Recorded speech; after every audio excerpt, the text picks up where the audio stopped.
ফিরে এলাম বিরতির পর হাইটক নিয়ে। আমি যেখান থেকে শেষ করেছিলাম পার্থদা, আজকে যে ঘটনাটার কথা আপনার সঙ্গে আমি আলোচনা করছিলাম বা আপনাকে জিজ্ঞেস করছিলাম যে আপনি বলছেন প্রেম ঘটিত ব্যাপার, ঠিক আছে, যে কোনো ইস্যুতেই হতে পারে, মনোমালিন্য হতে পারে, কিন্তু এই যে যুবক, তাকে যুবক বলেই ধরে নিলাম, এই যে দেবরাজ সিং, অস্ত্র, আগ্নেয়াস্ত্র কোথা থেকে পেলেন? এত সাহস তার হয় কি করে? প্রকাশ্য দিবালোকে তিনি কাঁচরাপাড়া থেকে এলেন কৃষ্ণনগরে ট্রাভেল করে, সেখানে তিনি একেবারে নির্ভয় যুবতীর বাড়িতে ঢুকে তার মাথায় গুলি করে সেখান থেকে একেবারে বেরিয়ে গেলেন। কোল ব্লাডেড মার্ডারার ছাড়া এরকম মেন্টালিটি কারোর হতে পারে? কার আশকারাতে, কার প্রশ্রয়তে এটা হচ্ছে? এই অস্ত্রের ব্যাপারটা বললেন, আমার না হঠাৎ করে রামনবমীর সেই অস্ত্র ঝনঝনানির কথা মনে পড়লো। আপনারা হয়তো সবাই এই টিভির পর্দাতেই দেখেছেন, আপনারাও দেখিয়েছেন রামনবমীর সময় কিভাবে অস্ত্র বার করেছে মুঙ্গের থেকে। আমরা কমিউনাল কথাতে যাব না, আমরা আজকে টপিক না, আমি এখানে কোনো কমিউনাল কথাই যাচ্ছি না। মুঙ্গের থেকে রামনবমী তো অস্ত্র দেখেন না, মুঙ্গের থেকে মহরমে কি দেখেন? রামনবমী আমাদের কালচারই নয়, আমাদের দুর্গাপূজা আমাদের কালচার, রামনবমী আমাদের কালচার নয়, রামনবমী বাঙালির নয়, বাঙালির কালচার নয়, অন্য বিষয়। পার্থদা, কিন্তু এই উত্তরটা কে দেবে যে আপনারা অপরাজিতা বিল নিয়ে কথা বলছেন? আজকে অপরাজিতা বিল পাশ হয়নি বলে কি ছাত্রীটি খুন হলেন? তার সঙ্গে এর কোনো সম্পর্ক নেই। কিন্তু আপনি দেখুন, পরপর আমি আরজি করে সঞ্জয় রায় যাকে গ্রেফতার করেছিল রাজ্য সরকার 24 ঘন্টার মধ্যে, রাজ্য সরকারের পুলিশ, হ্যাঁ, সেটা কিন্তু সিবিআই মানে কেন্দ্রীয় সরকার আদালতের নির্দেশে যখন তদন্ত হচ্ছে তখন দেখবেন তাতে শিলমোহর দিয়েছে সঞ্জয় রায়।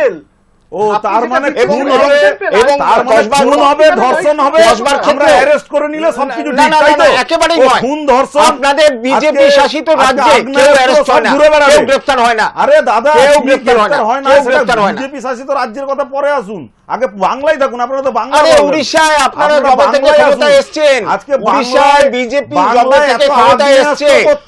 উড়িষ্যায় কি জঘন্য পরিস্থিতি, এমসে একটি ছাত্রীর মৃত্যু আপনি জানেন? উড়িষ্যা এমসে কি একটি ছাত্রী, কৃষ্ণনগরের কথা বলুন, গুজরাট, আপনারা তো ভারত শাসন করেন, আপনারা তো বিজেপি কি একটা নাকি পৃথিবীর বৃহত্তম পার্টি না কি বলেন, আপনারা গর্ব করেন। কিন্তু যেটা পার্থদা বললো সেটা হচ্ছে, হ্যাঁ ঠিকই তো, ওড়িশাতে একটা এরকম রিসেন্টলি খুব ঘটনা, এবং বেশ কয়েকটি, একটা নয়, কিন্তু সেটা নিয়ে আমাদের রাজ্যের আমাদের ভোটাররা কেন চিন্তিত হবে? আমরা তো এখানে ভোট দিই, আমরা আমাদের রাজ্য নিয়ে কথা বলবো। আমাদের রাজ্য সরকার দক্ষতার সঙ্গে অপরাধীদের গ্রেফতার করছে মমতা বন্দ্যোপাধ্যায়ের নেতৃত্বে। এই যে ঘটনা, আমি আসবো পার্থদা, আমি আসবো, সেটা হচ্ছে অমলেন্দু, আজকে যেই ঘটনা, আজকের এই নিয়ে শাসক বিরোধী তরজা শুরু হয়েছে, স্বাভাবিকভাবে এরকম একটা ইস্যু কেউই হাতছাড়া করবে না। কিন্তু শাসক বিরোধী তরজার মাঝখানে এই যে অপরাজিতা বিল, রাত দখল করে নারীদের নিরাপত্তা ফেরানোর দাবি, রাজ্য সরকারের সঙ্গে সাধারণ মানুষ, এক শ্রেণীর সাধারণ মানুষের যে একটা টালবাহানা, তারপরেও যে নারী নিরাপত্তা সুরক্ষিত করা যাচ্ছে না, এই দোষটা কি শুধুমাত্র রাজ্য সরকারের? 100% ইন্টারনাল সিকিউরিটির কার ব্যাপার? রাজ্যেরই প্রশাসনের ব্যাপার। এখানে তো কেন্দ্রীয় সরকার কোনো কিছু ইয়ে করতে পারে না, হস্তক্ষেপ করতে পারে না। আজকে পুলিশ প্রশাসন প্রত্যেকটি জায়গায় জানে যে কিভাবে কোথায় কি আগ্নেয়াস্ত্র আছে। আগ্নেয়াস্ত্রগুলো ভোটের জন্য ছেড়ে রাখা হয়েছে, যাতে বিরোধী দলের যারা রাজনৈতিক কার্যকর্তা তাদেরকে মানে চমকানো যায়। অর্জুন সিং এর বাড়িতে পাওয়া যায়, অর্জুন সিং এর বাড়িতে পাওয়া যায়, অর্জুন সিং এর বাড়িতে কি পাওয়া যায় না যায় সে তার বিরুদ্ধে পাওয়া যায়। আর যে আজকে কৃষ্ণনগর বলুন, দক্ষিণ চব্বিশ পরগনা, কলকাতা বলুন, কোথা থেকে এগুলো, এই প্রশ্নটা কি উত্তর দেবেন? কোথা থেকে আসছে বলে কি মনে হয়? না, কোথা থেকে আসছে সেটা পুলিশের কাজ না। কেন আগ্নেয়াস্ত্র একটা হলেও থাকবে? একটাও বেআইনি আগ্নেয়াস্ত্র কেন মানে সাধারণ মানুষের কাছে থাকবে? পুলিশ প্রশাসন কেন এতটা নিস্তেজ? এই কোশ্চেনটাই তো আমরা করছি। ভারতীয় জনতা পার্টি আজকে বারবার বলে আসছে, আজকে আমাদের 200-র বেশি কার্যকর্তা যে খুন হয়েছে মাননীয় মুখ্যমন্ত্রীর টেনিওরে, এই যে 200 জন খুন হয়েছে, এইসব আগ্নেয়াস্ত্রের মাধ্যমেই খুন হয়েছে। আপনারা আজকে বিজেপির 200 জন কার্যকর্তা যে খুন হয়েছে তার কারণ কি? এই আগ্নেয়াস্ত্র প্রচুর পরিমাণে সাধারণ যে কার্যকর্তা যারা, তারা তাদের হাতে ঘুরে বেড়াচ্ছে। আপনাদের অন্তর্দ্বন্দ্ব এবং ব্যক্তিগত কিছু ইস্যু, সেটাকে আপনারা আপনাদের রাজনৈতিক ইস্যু করছেন। যেগুলো রাজনৈতিক খুন হয়েছে, যেটা হাইকোর্ট, তৃণমূল কংগ্রেস এই ধরনের রাজনীতিতে বিশ্বাস করে না। ভোটের পরে, আজকে 21-এর ভোটের পরে যেগুলো রাজনৈতিক খুন হয়েছে, সেখানে কোর্টও বলেছে যে এখানে আইনের শাসন নেই, শাসকের আইন আছে। তখন কি হয়েছিল? যথেষ্ট ভালো আছে। সারা ভারতবর্ষের মধ্যে এটা সেরা রাজ্য মমতা বন্দ্যোপাধ্যায়ের শাসনে। আমরা বুক ফুলিয়ে আপনাদের মতো 56 ইঞ্চি বুক ফোলানো নয়, এটা মমতা বন্দ্যোপাধ্যায়ের রাজত্বে। আপনারা তো ট্রাম্পের কাছে ভয় নতি স্বীকার করে আপনারা অন্য প্রসঙ্গে চলে যাচ্ছি। পাকিস্তানের আমরা হাতের মুঠোয় পেয়েও কিছু করতে পারলাম না। ওই যে ট্রাম্প কি বকুনি দিল। এই প্রসঙ্গের সঙ্গে পার্থ আসছে আপনাকে না। আটকাচ্ছি, এই প্রসঙ্গের সঙ্গে আজকে যে মর্মান্তিক ঘটনা তার কোনো যাচ্ছে মিল না। নেই।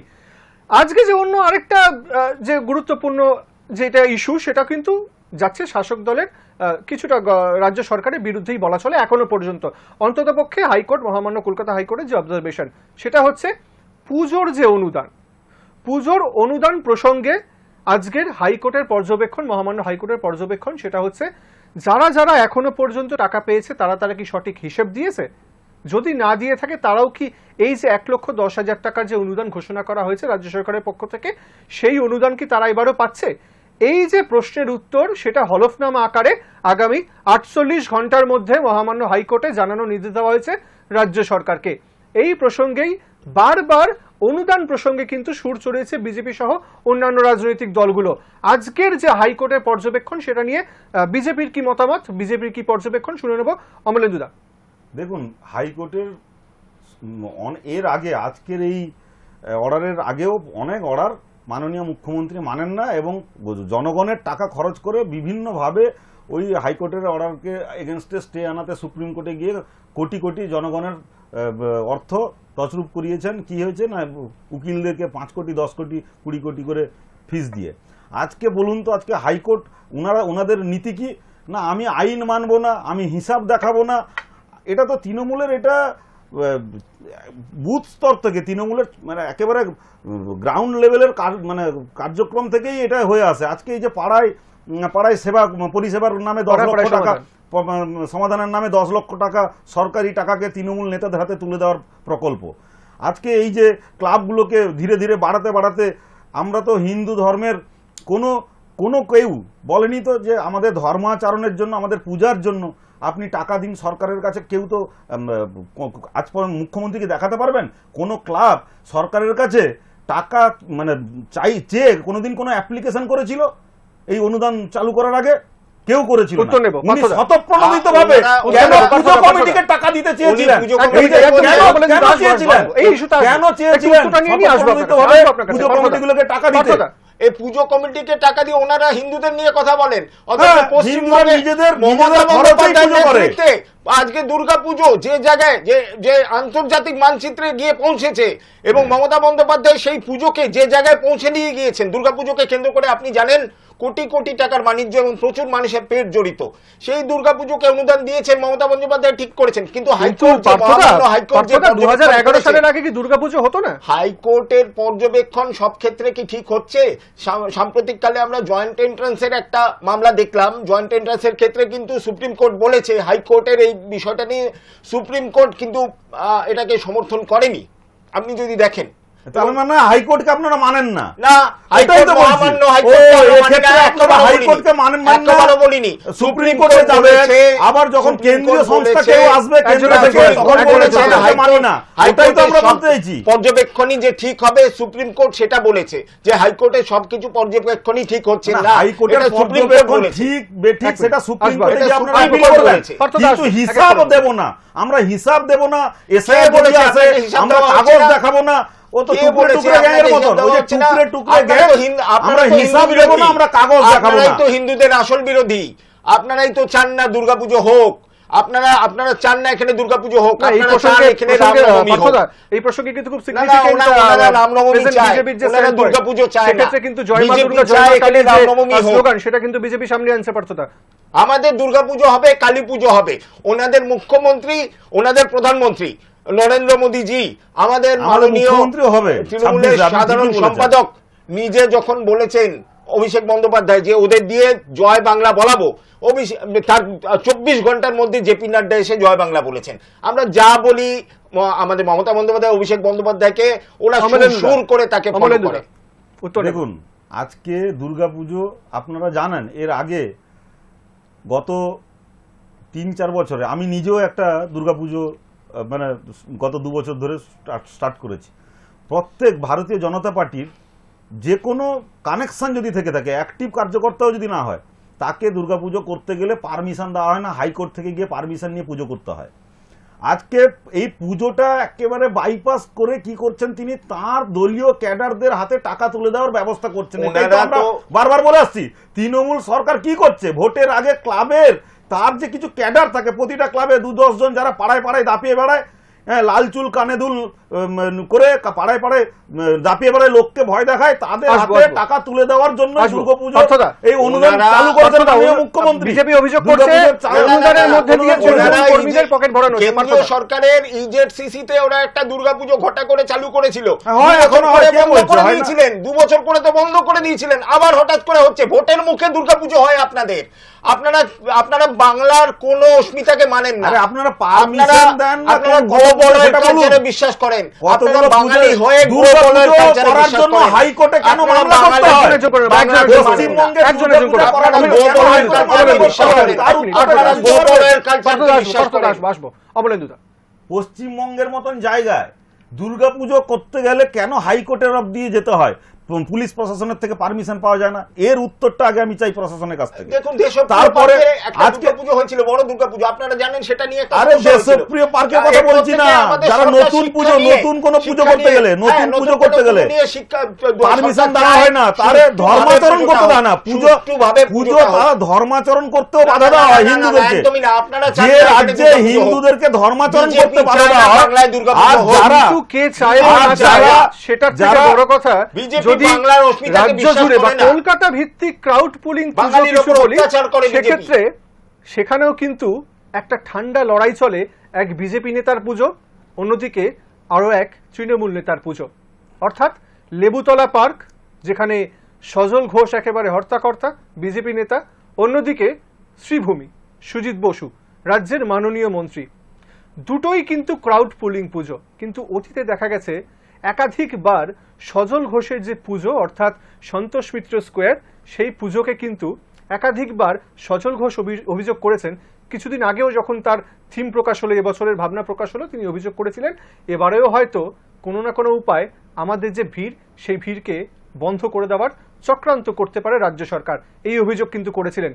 এই প্রসঙ্গ নিয়ে বিজেপির মুখপাত্র যিনি আছেন অমলেন্দুদা, তার কাছে যাব। এই যে সজল ঘোষ বলুন বা আপনারা যে বারবার প্রশ্ন করেন যে ক্রাউড পুলিং পুজোগুলোর মধ্যে সন্তোষ মিত্র স্কোয়ার অন্যতম একেবারে গুরুত্বপূর্ণ পুজো। না, উনি একাধিক আমি আমি প্রশ্নটা করি। সজল বাবু একটা শুরু করে দিয়েছেন। একদম ভালো পিয়ারটা জানেন আমি আসবো, সজল আমি একটু বাবু। অমলেন্দুদার কাছ থেকে উত্তরটা নিইনি। সেটা হচ্ছে সজল ঘোষের একদিকে পুজো, অন্যদিকে সুজিত বসু বলুন বা অন্যান্য যে পুজোগুলো যেগুলো ক্রাউড পুলিং পুজো, সেগুলোতে ভিড় যথাক্রমে অ্যালাউ করা হলেও সেখানে পুলিশি বন্দোবস্ত ভিড় মেনটেন করার জন্য থাকলেও লেবুতলা পার্ক বা সন্তোষ মিত্র স্কোয়ারে সেই সিস্টেম থাকে না, এমনটা বিজেপি তরফ থেকে বা সজল ঘোষের তরফ থেকে অভিযোগ করা হচ্ছে। এই প্রসঙ্গে কি বলবেন? না, বিভিন্ন সময় আপনারা এবারেও দেখেছেন পুলিশ বিভিন্ন সময় তাকে বিভিন্ন রকমের পুজো এই মণ্ডপ তৈরি করার আগেও নোটিশ দিয়েছে, এবছরও। তাহলে এইভাবে নোটিশ তো আর অন্য যে পুজোগুলোর কথা আপনি বলছেন, যেগুলো তৃণমূলের নেতারা যে পুজোগুলো করে, সেখানে তো নোটিশ পুলিশকে পাঠাতে হয় না। তার মানে কি, কোনো না কোনোভাবে হ্যারাসমেন্ট করানো বা ক্রাউড যখন আসে, মব এসে যাতে কোনো কিছু সেখানে দুর্ঘটনা ঘটে দিলে সেখানে যাতে কিছু একটা খারাপ কিছু ঘটনা ঘটলে পুজোটাকে বন্ধ করে দেওয়া যায়, এইগুলো একটা পুলিশ প্রশাসনের রাজনৈতিক চরিতার্থ মাননীয় মুখ্যমন্ত্রী বলুন বা তৃণমূল সরকারের এই যে একটা অভিযান দিয়ে আছে যে বিরোধীদেরকে যে করেও একটু চাপে রাখো, তার প্রতিচ্ছবি হচ্ছে এইটাই যে সজল ঘোষের পুজোকে বিভিন্ন সময় পুলিশ নোটিশ দিয়েছে, কিন্তু অন্যান্য পুজোকে সেরকম নোটিশ দেয়নি। আমাদের সময় সীমিত, জনসংযোগটা খুব ভালো জানেন উনি, ওনার জানবেন শুরু করেছেন এসব নাটক উনি দেখাচ্ছেন লোক টানার জন্য সজল বাবু, আর কিছুই নয়। পুজো যেরকম ভাবে হচ্ছে বাংলার দুর্গাপুজো, কিন্তু অতীতে তো দেখা গেছিল পার্থদা, অতীতে তো দেখা গেছিল যে একাধিকবার মমতা বন্দ্যোপাধ্যায় পুজোকে যে জায়গায় পৌঁছে রোড ডাইভারশন করে দেওয়া হয়েছে বা একদমই পুজোর বিভিন্নভাবে ভিড় নিয়ন্ত্রণ করার চেষ্টা করা হয়েছে, যে আকর্ষণ তৈরি হয়েছে মমতা বন্দ্যোপাধ্যায়ের নেতৃত্বে হয়েছে, আর কেউ করতে পারেনি বাংলায়। মমতা বন্দ্যোপাধ্যায় দুর্গাপুজোকে আন্তর্জাতিক স্বীকৃতি দিয়েছেন। এই প্রসঙ্গে আমি একটু আসতেই হচ্ছে, কারণ এই প্রসঙ্গটা নিয়ে, অর্থাৎ দুর্গাপুজোকে ইউনেস্কো সম্মান কে এনে দিয়েছে, কেন্দ্র নাকি রাজ্য, সেটা নিয়েও কিন্তু তরজা এর আগেও হয়েছে। বিজেপি এক ক্ষেত্রে দাবি করেছে, পরবর্তীকালে দেখা গেছিল এক পুজোর আগেই যেন অকাল বোধন সেই বর্ণাঢ্য শোভাযাত্রা গোটা রাজ্যবাসী দেখেছিল ধর্মতলার বুকে, রেড রোডের বুকে, সেখানে বিভিন্ন ডিগনিটারিজরা এসেছিলেন। সেই ইস্যু নিয়েও কিন্তু নানান মতভেদ রয়েছে যে কে স্বীকৃতি এনে দিয়েছে, কেন্দ্র নাকি রাজ্য। আজকের আমাদের তৃণমূল সমর্থক যিনি রয়েছেন পার্থদা, তিনি বলছেন মমতা বন্দ্যোপাধ্যায়ের জন্য আজকের আন্তর্জাতিক স্তরে আমাদের যে দুর্গাপুজো বাঙালির শ্রেষ্ঠ উৎসব, সেটা স্বীকৃতি পেয়েছে। কি বলবেন? এটা প্রত্যেকেই জানেন, ইউনেস্কোর সাথে কমিউনিকেশন করতে গেলে কেন্দ্রীয় সরকারের বিদেশ দপ্তরের আরো পারমিশন নিয়ে সবকিছু করে করতে হয়। রাজ্য সরকার, রাজ্যের এটা যেহেতু একটা অর্গানাইজেশনাল বা কালচারাল প্রোগ্রাম, তো তাকে রাজ্য সরকার সেইভাবে দেখিয়েছে। কিন্তু আমরা দুর্গা পুজো বলতে যেটা বুঝি, মায়ের পুজো, মহালয়ার পর থেকে মাতৃবোধন, মায়ের পুজো, ওই পুজোটাকে তারা উৎসবে পরিণত করে দিতে চাইছেন। তারা যেমন জগন্নাথ ধাম করেছেন দীঘায়, যে জগন্নাথ ধাম কালচারাল সেন্টার করেছেন, এটা উৎসব। আপত্তি এখানেই যে হিন্দুদেরকে আপনারা বঞ্চিত করছেন, এটাই আপত্তি। এটাই তো কালচারাল সেন্টার কেন করেছেন, জগন্নাথ মন্দির কেন করতে পারেননি, নামটা কেন দিতে পারেননি? আপনারা উৎসবে বানিয়ে দিচ্ছেন। আপনারা ধর্মাচরণ, যে ক্লাবগুলো, আপনারা হিন্দু মুসলমান সবার বিরোধী। ওই জন্য তো আপনারা ইসরায়েলে গিয়ে নেতানিয়াহুর মতো একজন নরপিশাচকে সমর্থন করছেন, যে প্যালেস্টাইনের উপর অত্যাচার চালাচ্ছে। টপিকে নয়, এরা হচ্ছে ওই নরপিশাচ নেতানিয়াহুর মতো এই দলটি, ভারতীয় জনতা পার্টি। না, আপনাদের বিরোধী যে আমরা অভিযোগ উঠছে বাংলা সেটা ভাষা হচ্ছে বলা আপনারা অনুপ্রবেশকারীদের বিরোধী, আর কারো বিরোধী না। বুঝতে পেরেছি পার্থদা, পার্থদা আপনার কাছে আসবো। সেটা হচ্ছে বিজেপি যেটা বরাবর অভিযোগ করে থাকে আর কি, সেটা হচ্ছে দুর্গাপুজো করতে গেলে হাইকোর্টের অনুমতি নিতে হয়। তৃণমূল সরকার দুর্গাপুজো করতে দেয় না, এবং এই যে ইউনেস্কোর সম্মান, সেটা কেন্দ্রীয় সরকার তারাই বাংলাকে উপহার দিয়েছে। কি বলবেন? বলুন আরেকবার একটু। এই যে ইউনেস্কো সম্মান, সেটা তো কেন্দ্রীয় সরকার এনে দিয়েছে বলে বরাবরই বিজেপি দাবি করছেন। আজকে আমাদের অতিথি অমলেন্দু বাবু সম্মান আবার এনে দেওয়ার কি আছে? এই মঞ্চ তো মমতা বন্দ্যোপাধ্যায়ের নেতৃত্বে তৈরি হয়েছে। ওনারা আবার অনুঘটকের কাজ করছেন বলে দাবি করছেন নাকি? ওনারা নারদ মুনি। আর ওনারা এখন ভোট চুরি নিয়ে ওরা এতটাই ফেসে আছে যে ওরা এখন পুজো টুজো নিয়ে ওদের ভাবা উচিত নয়। ওরা আর কতদিন কেন্দ্রে থাকতে পারবে সেটা নিয়ে ভাবনা চিন্তা করুন। ভোট চোর বিজেপি বলে সবাই প্রচার করছে। আজকে দুর্গাপুজো আমাদের বাঙালিদের শ্রেষ্ঠ উৎসব, সেটা মাননীয় মুখ্যমন্ত্রী যেমন পশ্চিমবঙ্গের দায়িত্বে আছেন প্রশাসনিক, তিনি প্রশাসনিক পরিষেবা দেন।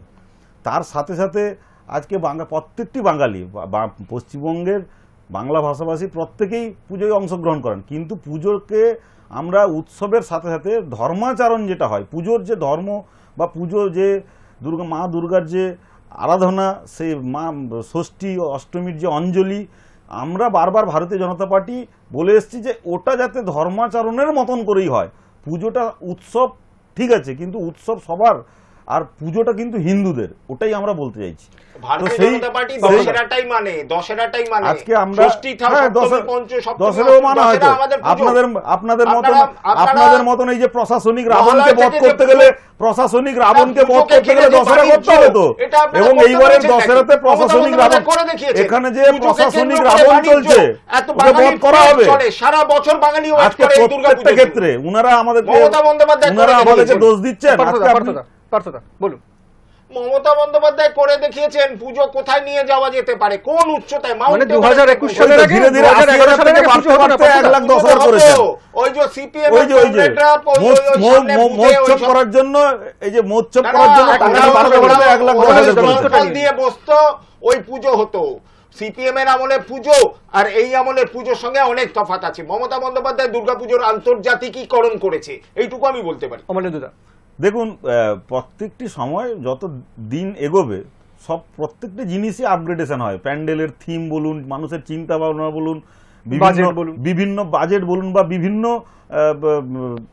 ইলেকট্রনিক্স লাইটিং বলুন, যত দিন যাবে তত আপগ্রেড হবে। এটাই তো বাস্তব কথা। আজ থেকে 11 বছর আগে ইনস্ট্রুমেন্ট যা যা ছিল, এখন ইনস্ট্রুমেন্ট অনেক আপগ্রেড হয়েছে, তো পুজোর থিম বা অনেক কিছু আপগ্রেড হবে। এটা সময়ের সাথে সাথে প্রত্যেক আজ থেকে 10 বছর পরে যখন বিজেপি সরকারে থাকবে, তখন আরো বেশি বড় করে পুজো হবে, আরো ভালো থিম পাবেন। আপনারা ওই আশাতেই থাকুন। না, আমরা তো আশাতেই আছি। 26-এর বোধন আমাদের মুখ্যমন্ত্রীকে দিয়ে হবে। রাজনৈতিক দড়ি টানাটানি থেকে বাদ গেল না মা দুর্গাও, সেটা কিন্তু অনেক আগে থেকেই স্পষ্ট হয়ে গেছিল। অর্থাৎ ইউনেস্কো যে সম্মান, সেই সম্মান কারা এনে দিয়েছে বাংলাকে? বাঙালির শ্রেষ্ঠ উৎসব দুর্গোৎসবকে কারা এনে দিয়েছে, সেই নিয়ে দড়ি টানাটানি ছিল। বঙ্গে একাধিকবার বিজেপির যারা কেন্দ্রীয় নেতৃত্ব, অমিত শাহ, জেপি নাড্ডা, নরেন্দ্র মোদী সহ একাধিক যারা বিজেপি নেতৃত্ব, কেন্দ্রীয় নেতৃত্ব, তারা কিন্তু বলেছেন যে বাংলায় দুর্গাপুজো করতে দেওয়া হয় না। কিন্তু পরবর্তীকালে দেখা গেছিল খুব সম্প্রতি দুর্গাপুরে প্রধানমন্ত্রী নরেন্দ্র মোদীর সভা, পরবর্তীকালে দমদমে সভা, খুব তাৎপর্যপূর্ণভাবে যেই পার্টির একটা চিরাচরিত স্লোগান ছিল জয় শ্রীরাম, সেটার আগে উচ্চারিত হচ্ছে জয় মা তারা, জয় মা দুর্গা। অর্থাৎ 2026-এর যে বিধানসভা ভোট, তার আগে এই যে স্থানীয়, অর্থাৎ আমাদের যে যেটা আমরা বলে থাকি জয় মা কালী, জয় মা দুর্গা, সেই যে একেবারে মুখের ডগায় লেগে থাকা যে বাণীগুলো, যে উচ্চারণগুলো, সেগুলোকে হাতিয়ার করে কি বঙ্গে ক্ষমতায় আসতে চাইছে? আমি এই প্রশ্ন নিয়ে চলে যাব আমাদের তৃণমূলের যিনি সমর্থক রয়েছেন পার্থসারথী গুহর কাছে। পার্থদা, 2026-এর আগে এই যে স্লোগান বদল, এটাকে কিভাবে দেখছেন? এটা তো মমতা বন্দ্যোপাধ্যায়কে ওরা জাস্ট কপি পেস্ট বলে না, আমরা কপি পেস্ট, ওরা তো মমতা বন্দ্যোপাধ্যায় যা করে তার কপি পেস্ট। এক লাইনে উত্তর নেব। কপি পেস্ট করে নরেন্দ্র মোদী আর অমিত শাহ আর জেপি নাড্ডা। মমতা বন্দ্যোপাধ্যায়কে ওরা খুব ফলো করে, যা উনি বলেন, অভিষেক বন্দ্যোপাধ্যায় যা বলেন ওরা ফলো করে। বেশ, পার্থদা আসবো, এক লাইনে উত্তর নেব। দেখুন, পশ্চিমবঙ্গে এসে প্রধানমন্ত্রীজি মা দুর্গার স্মরণ করবেন, আমাদের মা কালীর স্মরণ করবেন, এটাই বাস্তব। কিন্তু আমাদের স্লোগান একটাই, আপনারা এটা সেটা স্লোগান বলছেন, স্লোগান এটা একটাই মাননীয় প্রধানমন্ত্রীজি এসে দিয়েছেন, সেটা হচ্ছে বাঁচতে চাই বিজেপি তাই। এটাই আমাদের স্লোগান। 2026-এর আগে জয় শ্রীরাম, জয় মা কালী বা জয় মা দুর্গা কোনটাই কিন্তু রাজনৈতিক স্লোগান নয়। এখন স্লোগান যদি হয়েছে বাঁচতে চাই বিজেপি তাই, এটাই স্লোগান। স্লোগানকে নির্ভর করে বা এই স্লোগানে ভর করে 26-এ ক্ষমতা দখল করতে চাইছে গেরুয়া শিবির। এখন দেখার, সরকারের বিরুদ্ধে যে যাবতীয় দুর্নীতির অভিযোগ তুলে 2021 সালের আগেও সরব হয়েছিল গেরুয়া শিবির, কিন্তু ফলের নিরিখে সেঞ্চুরিও পার করতে পারেনি পদ্ম শিবির। 2026-এর আগে এই বাঙালি সেন্টিমেন্ট, বাঙালি অস্মিতা সহ একাধিক ইস্যুকে হাতিয়ার করে পরিবর্তন ঘটাতে কতটা সফল হয় বাংলার বিজেপি নেতৃত্ব। পরবর্তী ইস্যু নিয়ে ফিরছি, পরবর্তী যে কোনো খবরের জন্য চোখ রাখুন হাই নিউজের পর্দায়। হাই টক আজকের মতো এই পর্যন্তই, পরবর্তী সময় আবারও দেখা হবে। নমস্কার।